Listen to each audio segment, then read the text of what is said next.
your host, Sophia. And today, my guest is, and I hope I say this right, Jeaninne Marie Kato. Now, looking at her, you would never guess it. but I'm going to get, this is just a teaser. I'm going to tell you a little bit about her. So, she's a retired educator and author. She coaches new teachers in the state of California, and she's been traveling alone by choice since the age of 19. Now, here is where the teaser comes in. She is 71. No, I'm 72. Oh, Lord, she's 72 and she's still solo traveling. Well, take a look. Where is 72? I don't see it. Maybe it's the travel. Who knows? I Uh, never had any work done either. Never. but we're going to get into that because I think travel can keep you young, right? So let's just go through a few things because, as I mentioned, she's an author. So her first book was called um, Manuel's Murals. It's a children's book.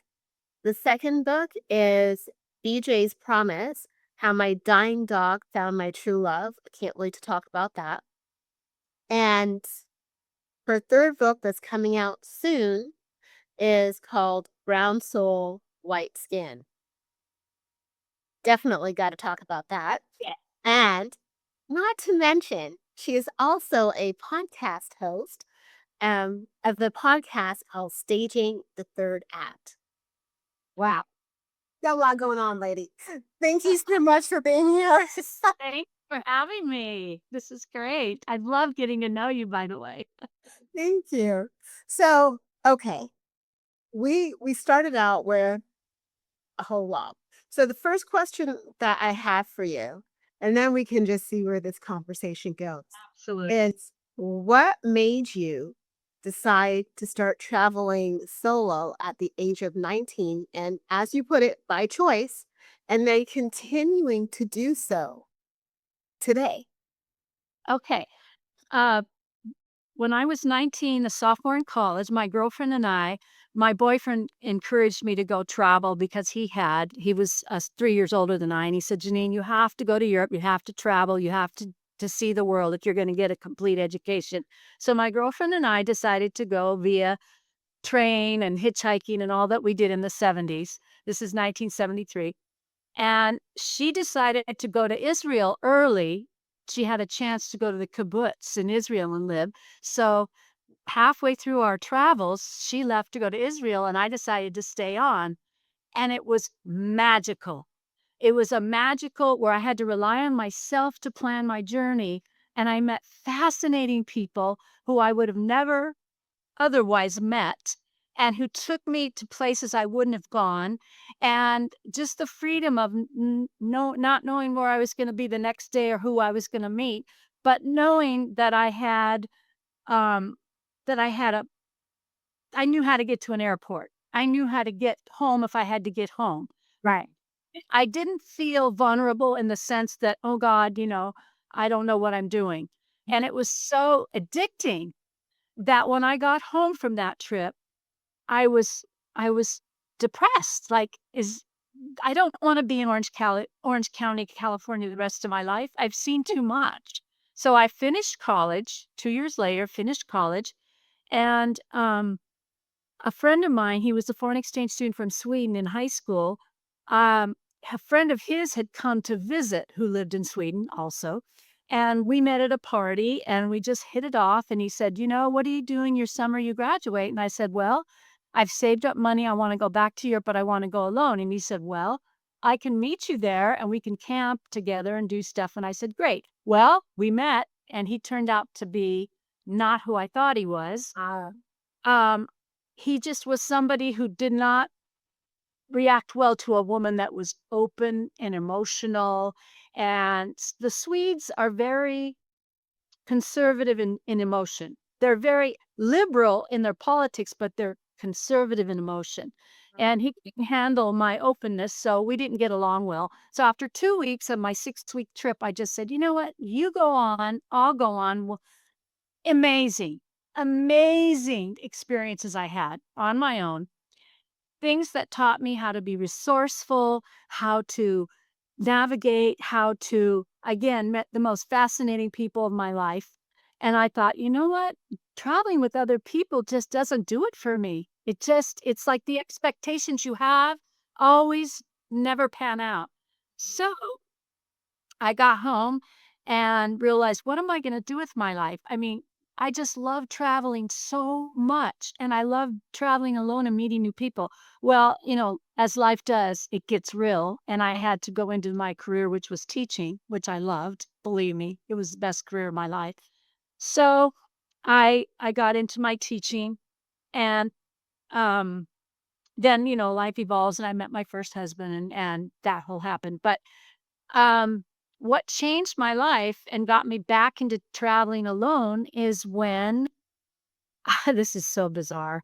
I read the book Frida by Hayden Herrera, and I read the book Frida about the famous Oh, 5th century artist from Mexico. right, right. Yep.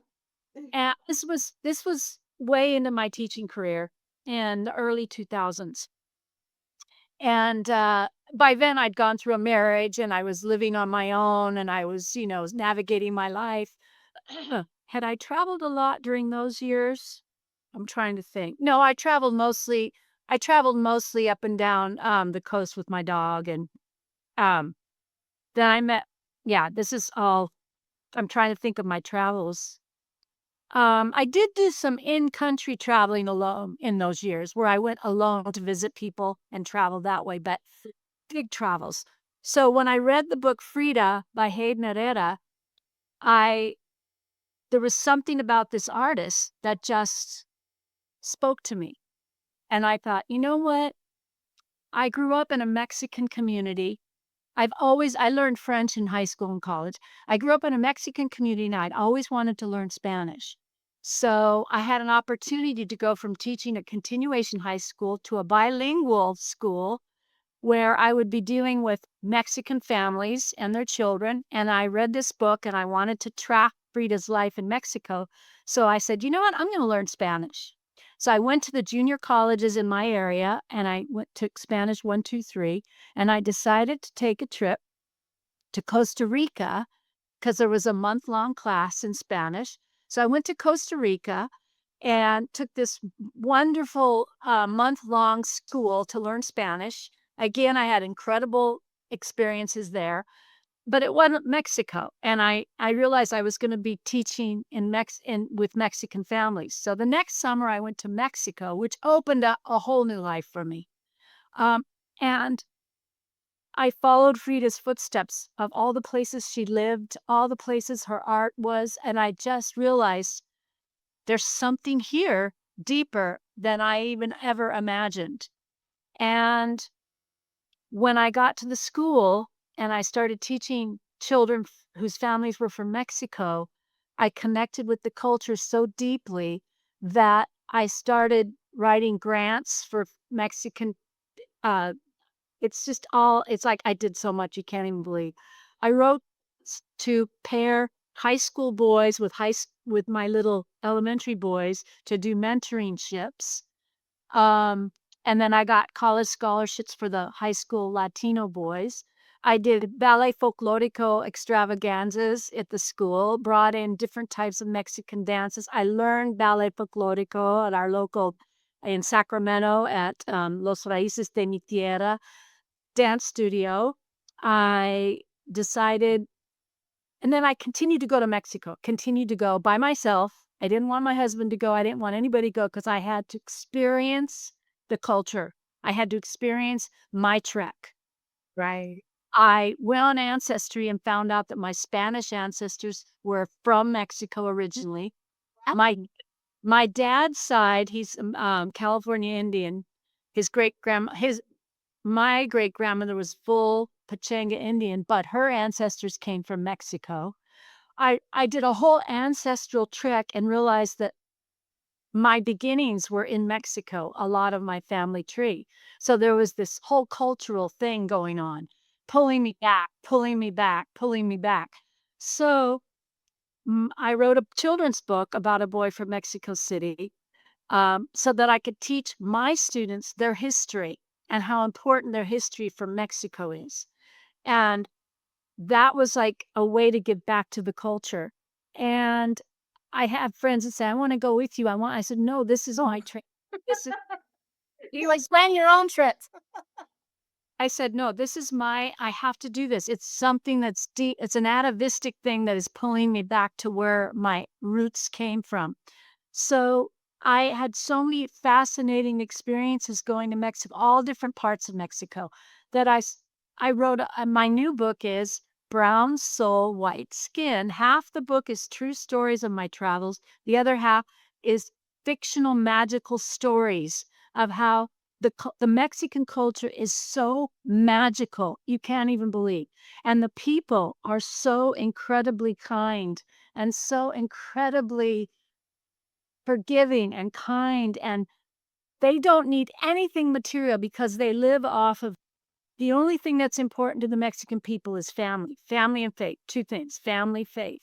That's what they live on.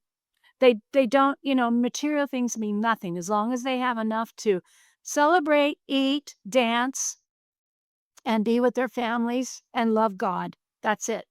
And when you get wrapped up in that kind of it's like, it's just I can't even begin to tell you the feeling.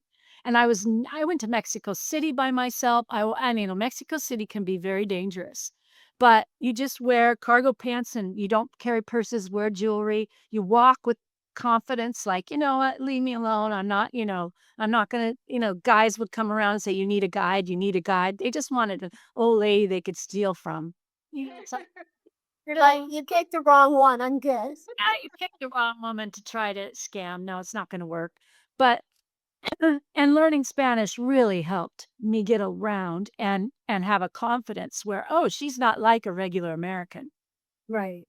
So, I put all my stories because I want Americans to know that it's Mexicans aren't the way they're portrayed from this administration. It's Yeah. they're not at all. And And I think with not to jump on a political bandwagon or anything, but most of the people who get attacked by this administration are not who they're being portrayed as. no, they're not getting It's like, oh, we're just getting rid of, all of the criminals, but that's why you're pulling kids out of makes no sense. It's another way to propagate fear, mongering, and hate. My mother's caretakers are Mexican, and I thank God every day for these women in her life because my mother tells them every day, "I love you so much. You are like a daughter to me. I love you with all my heart and soul. I can't think of anyone who would love me the way you do." And it's like, there's no one who would love my mom the way they do, and I see it in Mexico, how they love their families, how they care and the concern, and they treat my mom like she's a grandmother, abuela. They treat her like their own, and this book is a love letter. My children's book is a love letter to Mexico. This book is a love letter to all the people that welcomed me, when I'm there. I can't even begin to tell you the times that I was sick over there and how they treated me when I was sick, or, whenever I felt well, I never feel homesick in Mexico, let's face it. I feel like I'm home when I'm there. Well, and I think it makes sense because when you talk about your ancestry, it's like your soul literally was taking you home Absolutely. because that's where your ancestry is from. And I think one thing that a lot of people don't realize is that when you start to feel very at home in a place, you should look into it because chances are you have your soul was pulling you there for a reason.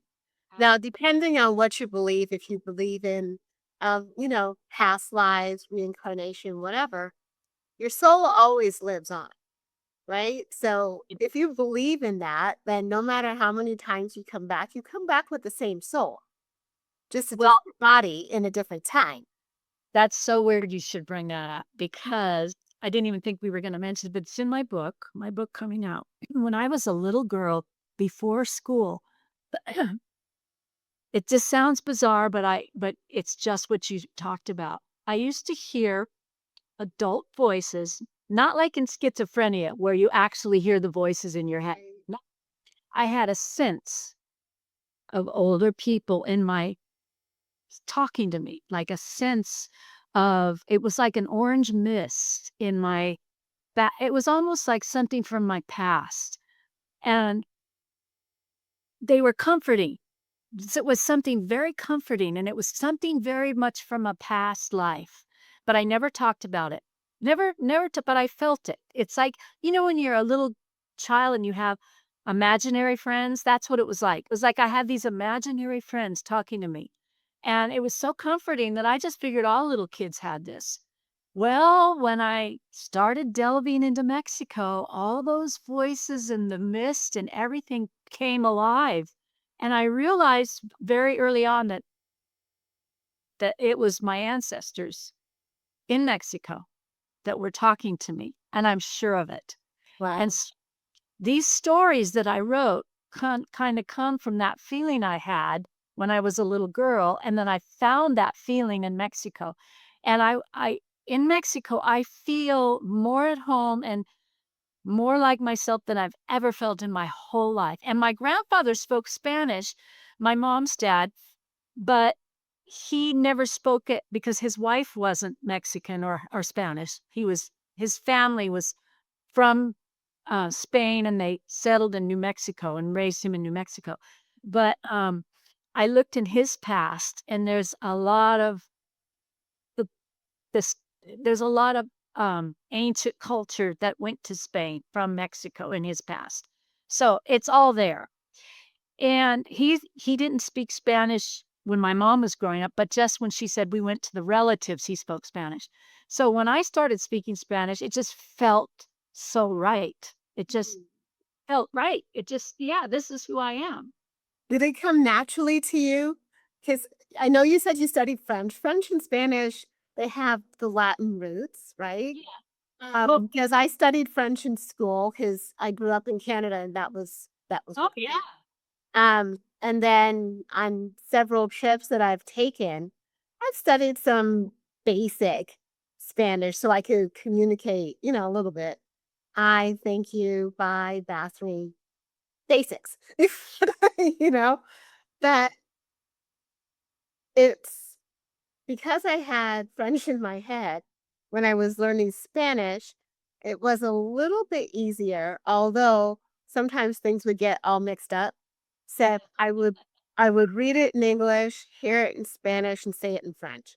And yeah, it was a bizarre time for my brain to to just get all the connections.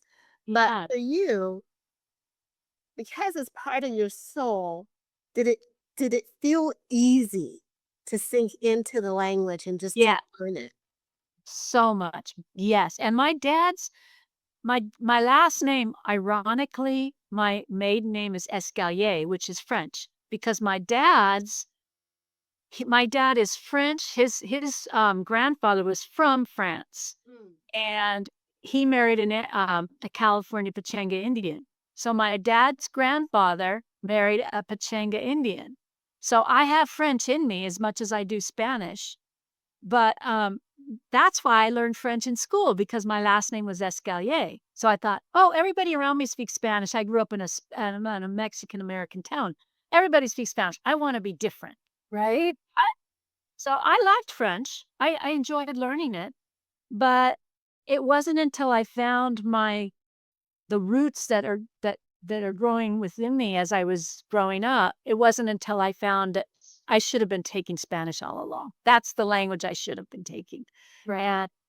And it's yes, when I speak it, I feel good. I feel right. I feel happy, centered. Yeah. So, have you been to France, and did you speak Yeah. French while you were there? Now, did you have any sense of a home feeling when you were in France? Or was it just like, I'm a visitor here? I'm a visitor. In fact, when I told people my name, Jeanine Marie Escallier, they laughed. They laughed at me. And they said, "But Escalier is an old name." And I said, "But it's French. It means stairs." And they said, "Yes, but it's an old name." Well, what does that even mean? Right. Like, What does that even mean? when I Google Escalier, there's millions of pages of that name in France. And I'm just like, "Okay, I think you're laughing at me really because I'm American, but that's okay." Uh, you know, but I did speak it in French, and I used it for asking in France because I used it for asking for directions. My girlfriend and I, when we went together in 1973 and we were in France, and I used it to just ask for but they didn't respond to me the way Mexicans respond to me when I use Spanish. It's Mm. like, "Oh, you speak her language." And I'm like, "Yes, yes, I do, and I love it." So it's just a whole other feeling. Just a whole other feeling. Um, but no, I didn't feel the camaraderie in France that I do in Mexico.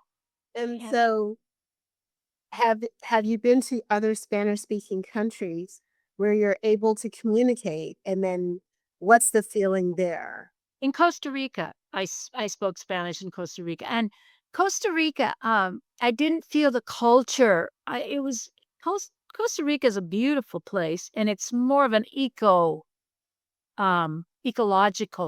place where it's the animals and the forests and um it's got culture, but it's more of a a Spanish conquered place where it doesn't have the Indian influence that Mexico does. Mexico has thousands of Indian cultures, and they permeate more than the Costa Rican Indian cultures do. I think it's Costa Rica is more Spanish. Like Spain Spanish as opposed to um the indigenous type of Yeah. Spanish that you find more Yeah. in Mexico. Yeah. There's more of an indigenous culture in Mexico, and Costa Rica is more Spanish. Which is fine. I mean, I loved Costa Rica. Beautiful place, nice people, but I didn't feel the connection the way I do in Mexico. Like, I know I'm connected there. Right. Well, again, as you mentioned, it's your soul. Your soul Yeah. is calling you home. And at Frida Kahlo, that reading her book started it. It's like I was meant to read about her life because she pulled me in. My whole house is dedicated to her, by the way. She pulled me in with her story, and I had to go find her story to find me. I had to find Frida's story to find me. And Wow. it's in the book. It's in my new book, where I don't think I would have found that if had I not read her story because something about her spoke to me. Like, what is this woman is so fascinating. What is it about her I need to learn? So I immediately, after I'd been to Costa Rica twice, I went 2 summers in a row. I read her book and I went, "Wait a minute, there's something for me in Mexico that I need to explore." And as soon as I started following the houses she lived in and all her paintings, and I I was like, "Oh my God, there's so much here for me." Then I started branching off and going to learn Spanish in many different uh, places in Mexico, cities and places. And I started meeting the people and the culture, learning more about that. But it's almost like, well, this is how I tell people I'm connected to Frida. She died a month before I was born. So we were on no, she died a month after I was born. That's right. 3 weeks. I was born June 18th. She died July 10th, 13th. She died July 13th, and I was born June 18th. So we were on the planet 3 weeks together. I always feel like, yeah, we were on the planet 3 weeks a- and then she's gone and I live my life. But um So, can I ask you about BJ's Promise? Because it's that's the title, but it's the tagline, How My Dying Dog Found My True Love. That is very intriguing. So can we talk about that for a minute? sure, sure. So I met my husband. I was living in Santa Monica, California, teaching, and I met my beautiful first husband. He was a forest ranger in Alaska, and we met at a club in Santa Monica. We were both turning I was 29, he was 30. He was turning 31, I was turning 30, and I had never been married, and because I was too busy teaching and traveling and, um, doing my thing, and I figured this guy, he had everything, and I really wanted to be in his life, but he was not a city guy. He was a mountain man. So we decided to move to Park City, Utah. I got a job teaching. He couldn't find forestry at that time, so he got into construction. Well, our marriage, it didn't start off well because I was young and dumb and thought, "Oh, he's a depressed ki" he was prone to depression, and I thought, "Oh, you know what? I can change him. I am so positive." You know that old story. Right. "I'm positive, I can change him. I can make him a joyful person." Well, instead of me changing him to be a joyful person, he started resenting that I was joyful and he wasn't.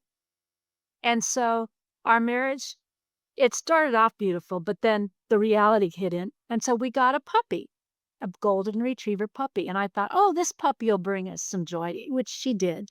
She brought us together for a while, but things took a bad turn, and he got more and more unhappy, and I was more and more frustrated, and I said, "I'll tell you what."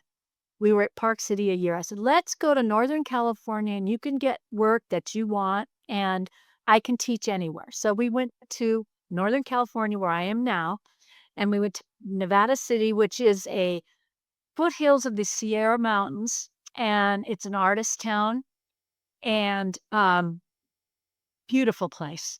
So he did some forestry work there, and I found a teaching job down in the valley in Lincoln, where I live now, and we thought things were gonna go well, and he just couldn't get work that he loved, and he was very upset and unhappy, and I said, "Well, you always wanted to be a smoke jumper, where you jump out of planes into fires." Mm, Initial suppression of fires they can't get to by car or right. truck. And so he had to go train in Alaska for 3 months, and he was gone.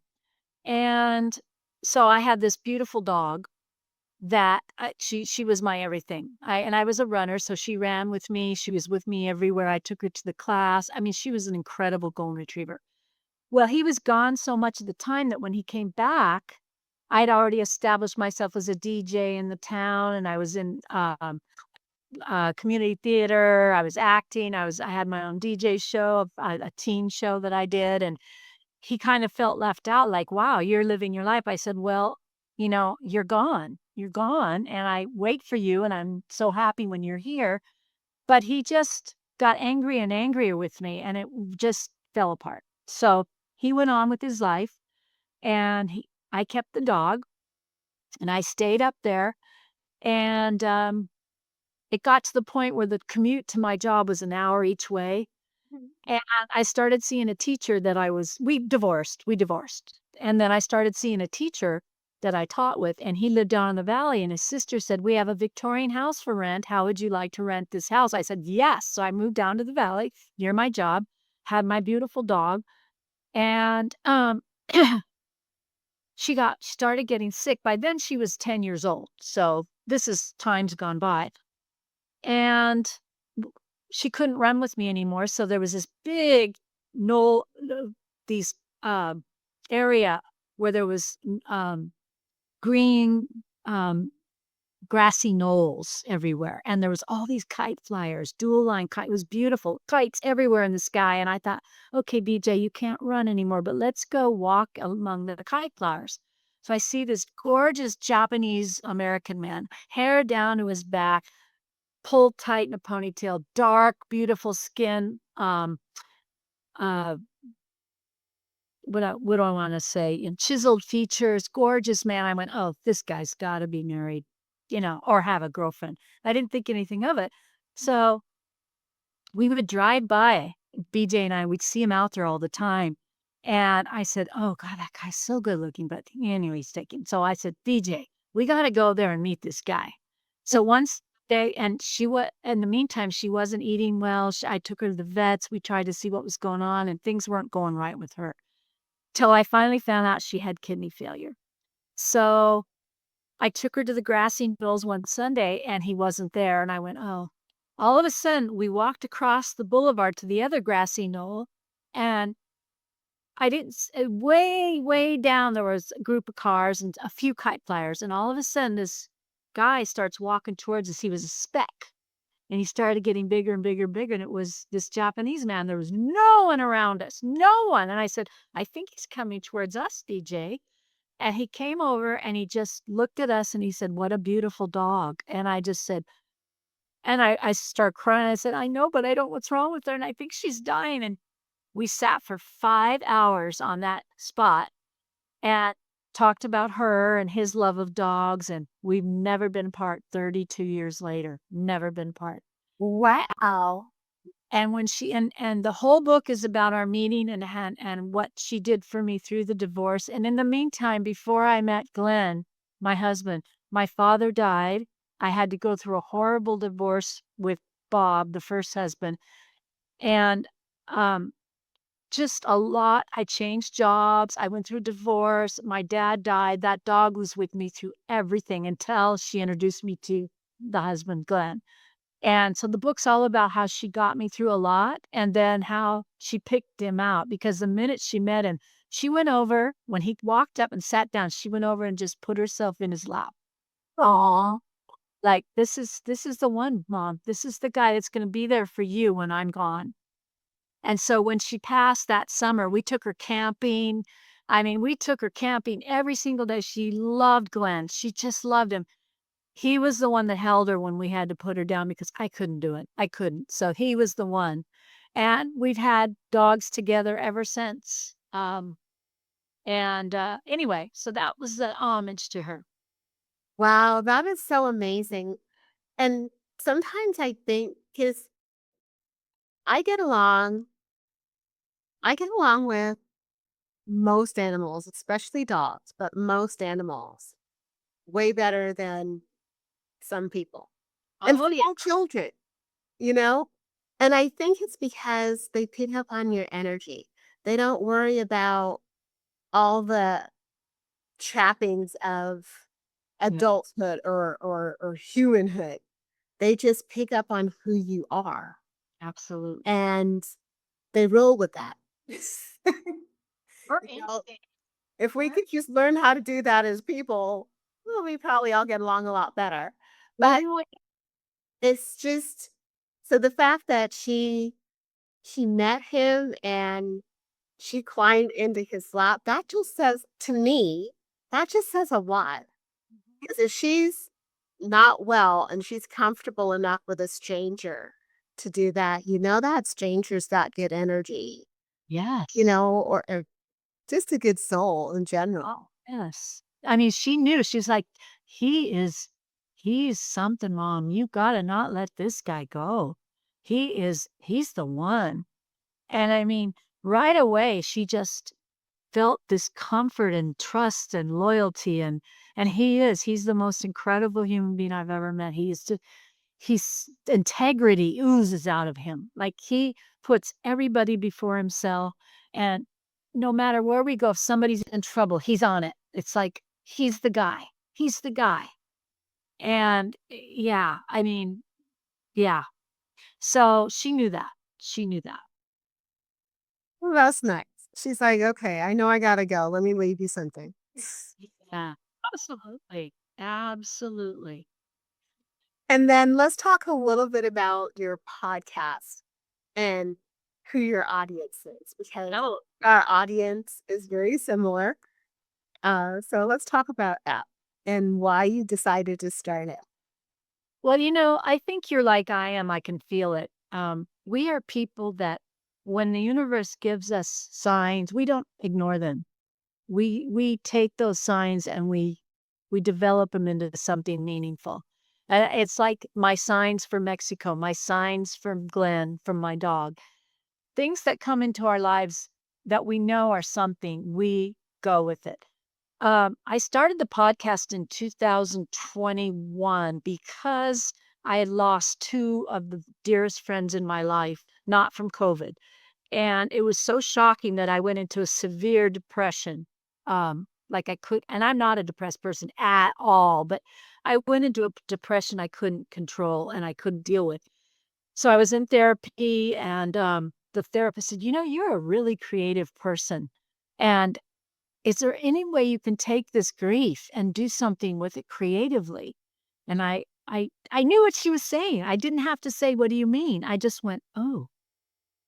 Because every time my husband left the house, I thought he was gonna die. It was that bad. The anxiety was that bad. Oh, wow. I just couldn't even leave myself, and it was past COVID where we could go out, and I didn't wanna leave the house. I didn't want him to leave the house. I just couldn't get over the losses.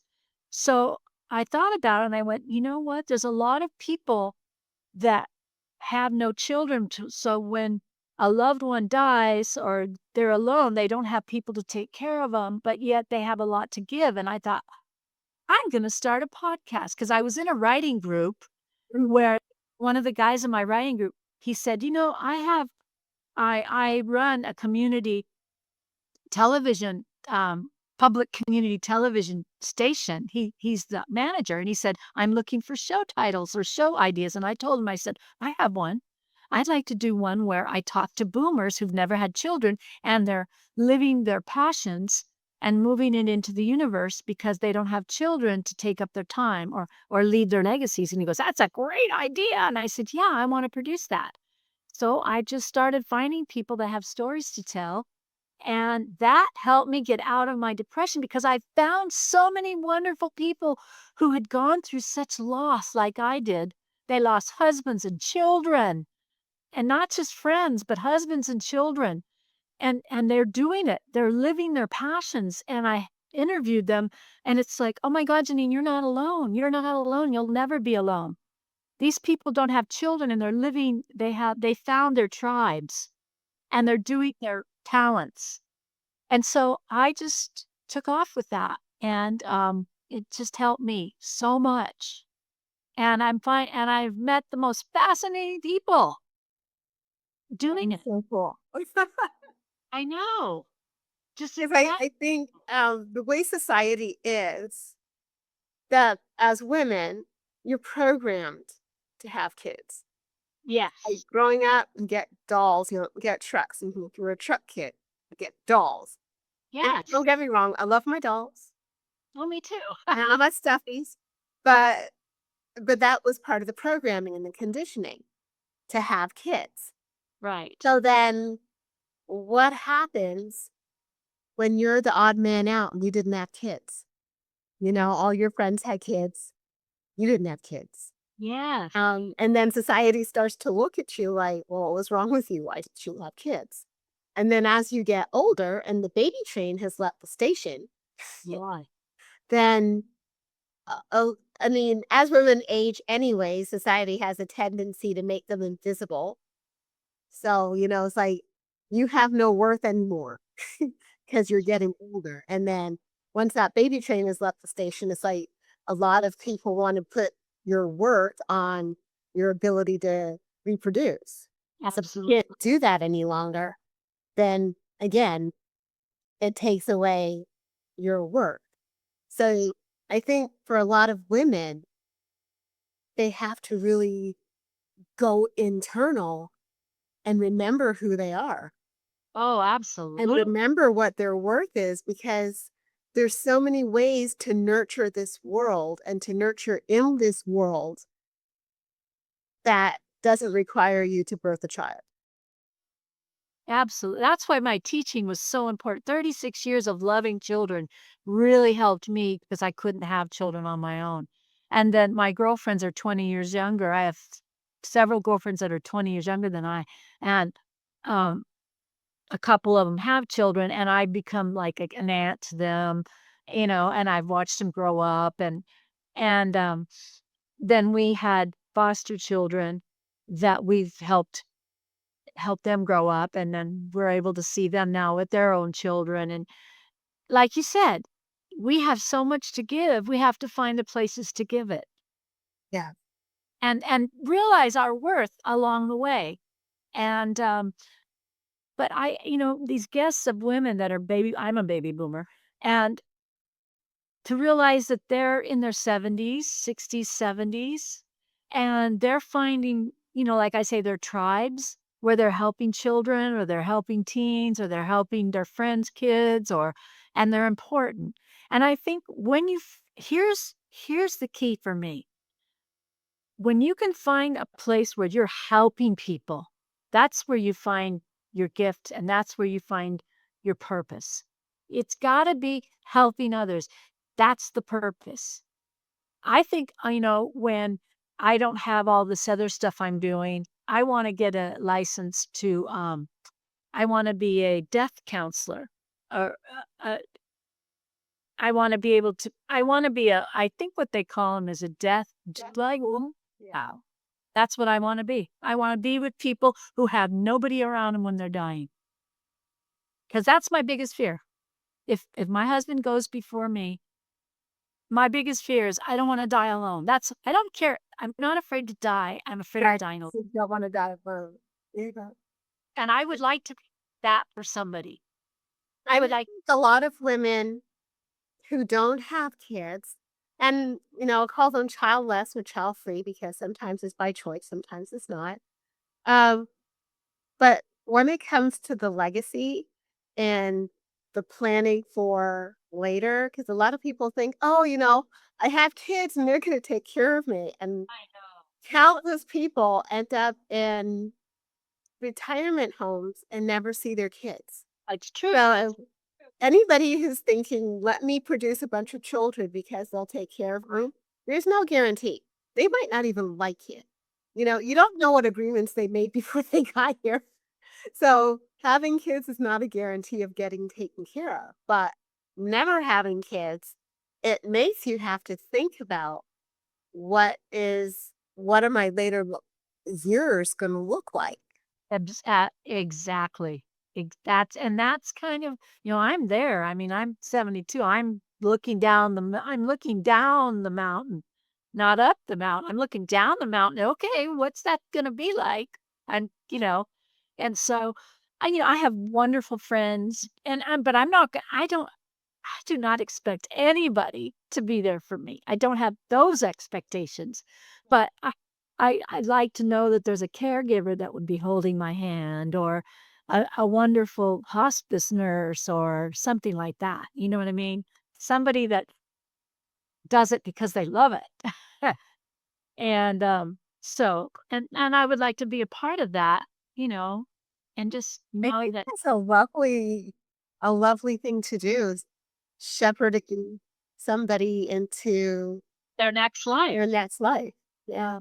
I did it for my stepdad, and it was the most beautiful honor, I swear. My mom was there with him, but she had just gone to bed, and, we were all there around him, and he was in a coma, but we were in the home, and we were all there with him, and my mom was with him 24/7, but then she had to go to bed, she was worn out. She was 86. She was worn out, and so I put her to bed, and then I went back with him with my stepsister, and, uh, and he just peacefully left, and we were there. Carmel and I were there, and it was such an honor, and my mom missed it by a few minutes because she was so tired, I had to put her to bed. He probably I love the mind that a lot of times that people pass, they wait. They know and they just wait. So he might have just waiting for her to go to sleep because when my dad passed, I had just seen him the day before in the hospital. And I told him, I was like, I'm going to come tomorrow to see you because I flew in. He was in Canada and I flew in and there was no tomorrow. Well, I went home and that morning before I left the house, I got the call. Oh, So I think he was just like, he just waited for me to show up because I had to fly in from California. So it's like, okay, she's here. The other one's here. I'm good. He just left. I've heard that from a lot of people that they kinda sneak out to go get something, and then that person decides to go, and they get back and go, "Why didn't you wait for me?" Yeah, I think I don't and I don't know what it is because I know that I was diagnosed with cancer and was a long time ago, thank God. Um, but I am like you said, you're not afraid to die. For me, it wasn't like I had this fear of dying. My fear was that I didn't finish doing what I came to do. And yeah, I spent some time figuring out. It's like, okay, I have an idea of what I came to do. But now, it's like narrowing it down, narrowing it down. So this is part, I believe, of what I came to do. And Yeah. have a platform to get a message out. So I think Very it's part of what I came to do. But that was my one of my biggest fears at that time is that I can't go before I'm done doing what I came to do. and the universe answered. Yes. God, whatever you believe in, answered. Yes.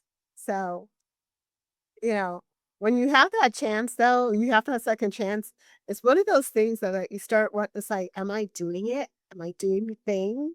Because, it's like you could have called me back, but you didn't. You left me here. So am I doing the thing? Yeah. Yeah. I think, Yeah. you know it.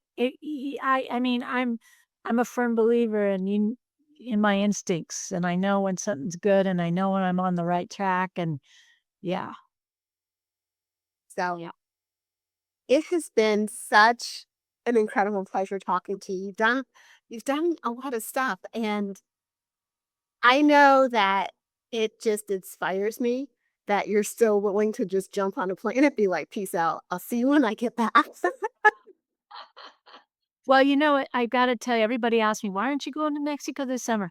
My mother's 95, and I told everybody, I'm not traveling until I see her to her next life because I just know if I'm in Mexico and my brother says, "You gotta come," that I'll miss it. So, right now, I'm putting all my, energy into my mom.